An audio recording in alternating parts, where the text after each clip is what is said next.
এই 42 ডিগ্রি টেম্পারেচারে স্নান করেও মনে হচ্ছে স্নান করিনি।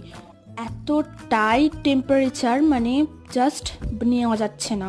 আর তার মধ্যে বেবি আবার নাচতে শুরু করেছে, দেখো তোমরা।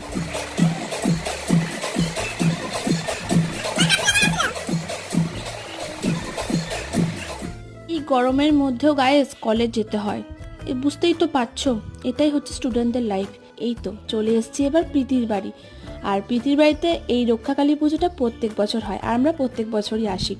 মাকে দর্শন করার পর কিছুটা বসে তারপরে চলে এসেছি আরেকটা জায়গায়।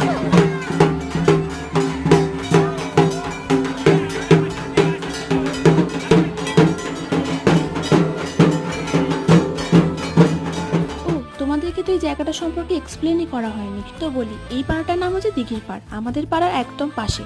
প্রত্যেক বছর এত বড় করে রক্ষাকালী পুজো হয়, তো সেটাই আমরা দেখতে এসেছিলাম। তো আজকের জন্য এটুকুই, দেখা হবে নেক্সট ভিডিওতে, বাই।